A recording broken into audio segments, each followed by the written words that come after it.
papatulan, gago. Pagkatapos ko sa abnormal, mongoloid naman.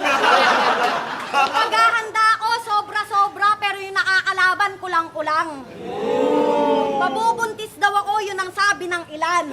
Oo, kaso, ikaw ang gagawin kong panglaman ng tiyan. Round 1, game? Pangalan ng kalaban ko, Dodong Saipa. Pangalan pa lang, manyakis na. Hindi ka rapper, tanga, rapist ka. Yung pagkamalibog mo, sukdulan o labis pa. Kaya etong Mongol, pupurol yung lapis niya. Pag nag-apply ka sa Viva Max ng rapist, pasok ka agad. Yung qualification nasa mukha, matik na Brad.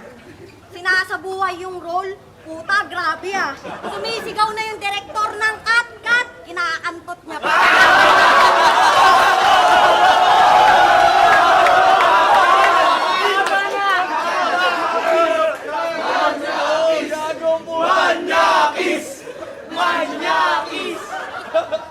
Itsura pa lang, alam nyo nang walang magandang gagawin. Gantong-ganto yung titong ng momolestya ng pamangkin. Gantong-ganto yung titong ng momolestya ng pamangkin. Tito Darwin. Gusto nyo ba ng issue? Eto, real talk. Sa Angono, meron yan nilasing. Tapos hindi niya nakantot. Sa may bandang bukid, si Dodong Saipa nagtanggal ng saplot. Kaso yung biktima nagising, nagsalita, kaya ka naudlot. Sabi ikaw yung tunay na goat. Hindi ka na naawa sa kambing, kinakadena pa. Pagkatapos niya magalaw yung kambing, kinaldereta niya.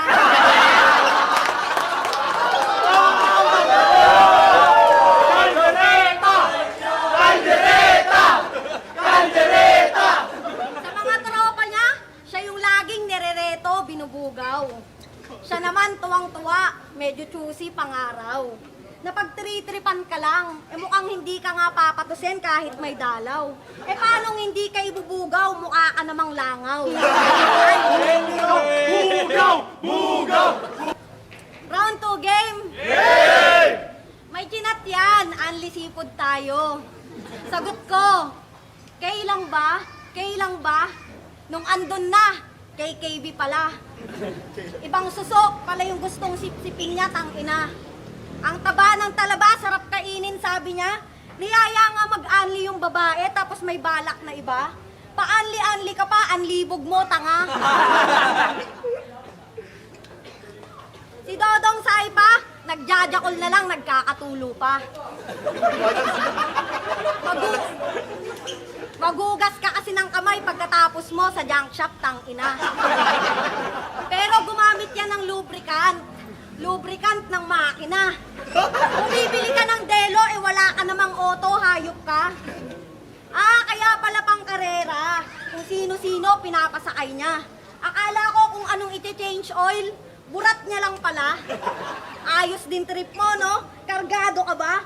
Pa-auto-auto ka pa? Autistic ka, tanga. Tapos palaging nag-aahit, clean cut palagi. Paano pag mahaba na yung bulbol, nahihirapan na hanapin kung nasan yung titi? Kailangan pang isa-isahin, chinachani patol. Akala ko magbubunot, yun pala magjajakol. Sige, himayin natin mga lines mo. Meron kang linyang, tingin nyo ba sa akin lamok kaya tinapat katol? Yung lamok, tinapat sa katol. Nahiya yung tiger. Yung pausok ka masyado, wala pa namang flame. Gamitan mo ng lighter. Tapos meron pa yang, tapos na Pasko, kaya pipitasin ko parol. Parol. Ang kaso, nakulong ka na ba sa jail? Parol. Kulong. Ayun yung bars, mga sir. Parol. Adik ka ba? Pati parol hinahasil. Baka kakaparol mo yan sa foil, brother. Try natin gayahin yung style. Double gunner. Talagang wasak sa pagbukas tong regalo. Gift wrapper. Naka-safety pin lang yung mga linya. Jumper.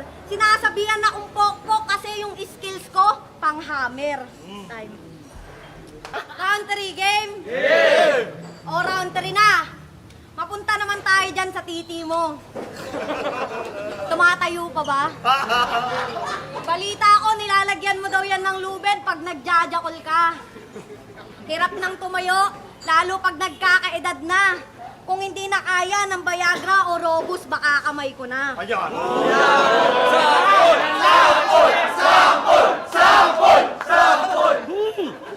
Kaso ang liit ng pututoy mo. Kahit hawakan ko pa. Sobrang liit ng tite. Sobrang liit ng tite. Shit! Hindi yun fake joke, tanga! Sobrang liit kasi ng titi mo, hinahanap ko pa. Pag kumakantot yan, para na lang yan, nagbabibrate. Sobrang itim, pati kulay ng tamod mo, chocolate. Yung titi niya, gaganto. Puta, grabe na. Mas malaki pa yung tite ng bunso niyang anak kesa sa kanya. Pag sinusubo ng misis mo yung titi mo, nakaganon. Kailangan yung bibig, tikom na tikom. Sobrang liit, matigas, manipis, parang karayom. Oh, liit, tigas, nipis. Wala lang, basta titi mo yun. Yung pamilya mo, safe. Hindi ko idadawit sila. Di na nga sila dinadamayan ng ama eh. Idadamay ko pa. Ako, aminado akong walang tatay. Pinalaki kami ng nanay ko mag-isa. Kaya dama ko yung pangungulila ng mga batang walang ama. Pinagpalit mo yung pamilya, karamihan ay wala. Minsan mas masarap na makita mo silang masaya kaysa magpasaya ka ng iba. Kasi real talk, iba't ibang komentong naririnig na masama na yung dating. Lalaitin, bababuyin at sisiraan lang din. Hindi nyo ako masisisi kung patuloy na papalag pa rin. Ito'y malaking patunay na yung babae di nyo kayang bastos-bastusin. Tayo. Yeah!